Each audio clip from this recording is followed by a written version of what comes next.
Good morning, ladies and gentlemen, and welcome to Fort A.P. Hill's Patriots Day Assembly. The official party for today consists of Lieutenant Colonel Michael E. Gates, the Garrison Commander, Command Sergeant Major Joseph E. Riley, and the Deputy to the Garrison Commander, Mr. Stephen P. Bickle. The command team wishes to thank you for taking the time to attend this ceremony as an observance of Patriot Day or by presidential proclamation. From September 9 through September 11, the nation continues to honor, recognize, and remember the thousands of victims who lost their lives in the 9/11 attacks. At the World Trade Center,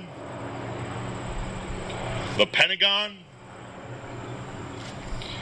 and at the crash site in Somerset County, Pennsylvania, as well as the people they left behind.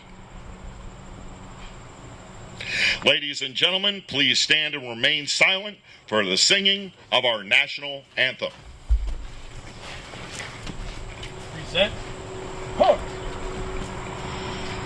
Oh, say, can you see by the dawn's early light what so proudly we hailed at the twilight's last gleaming, whose broad stripes and bright stars through the perilous fight o'er the ramparts we watched were so gallantly streaming, and the rocket's red glare, the bombs bursting in air, gave proof through the night that our flag was still there.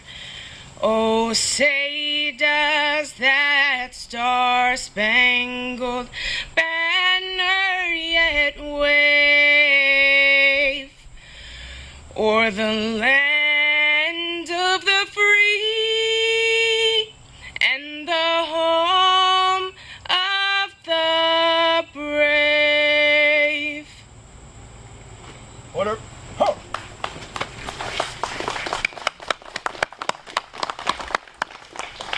Ladies and gentlemen, host and commander of U.S. Army Garrison Fort A.P. Hill, Lieutenant Colonel Michael E. Gates, will say a few words, followed by a one-gun salute from the fort's 75 Mike cannon, and the playing of taps to render honors to those fallen.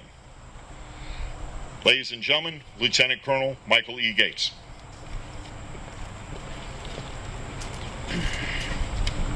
Good morning. Thank you, everybody, for being here this morning, and really thank you to our DPW team for the site prep. Thank you for Ditma's team for helping coordinate everything, and of course, thank you to our DS across the board being part of the ceremony and for everything they do for us every day.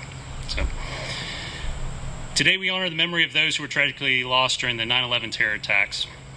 We additionally honor the service, sacrifice, and bravery of the first responders, neighbors, citizens, and friends who, with no regard for their own safety, rushed to assist others in need, saving thousands of their fellow Americans.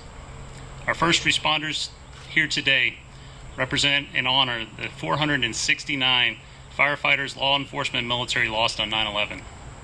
That same spirit was shown in the heroic actions of the passengers of United Airlines Flight 93, who fought against their attackers over Shanksville, Pennsylvania, saving countless lives in the national capital.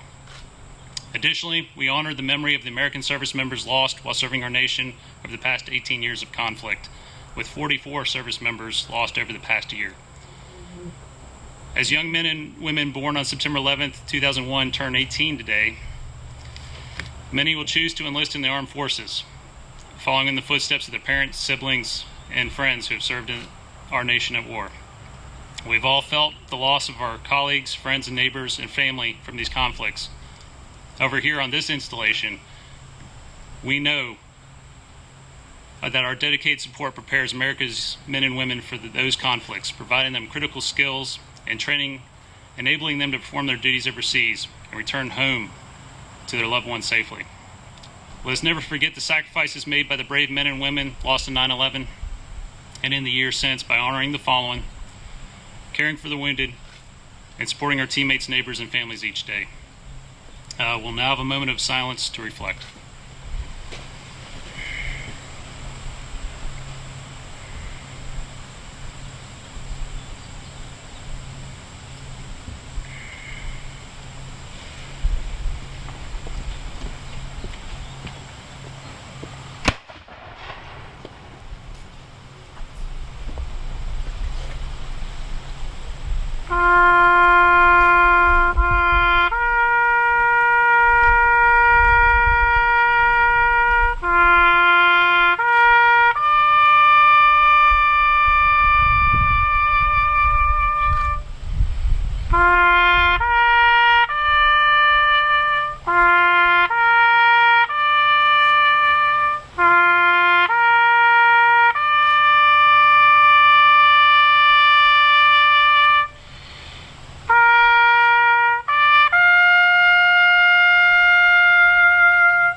Ladies and gentlemen, on behalf of Lieutenant Colonel Michael E. Gates, the Garrison Commander, United States Army Garrison, Fort A.P. Hill, Command Sergeant Major Joseph E. Riley, and the Deputy to the Garrison Commander, Mr. Stephen P. Bickle, thank you for attending today's Patriots Day ceremony. This concludes today's ceremony.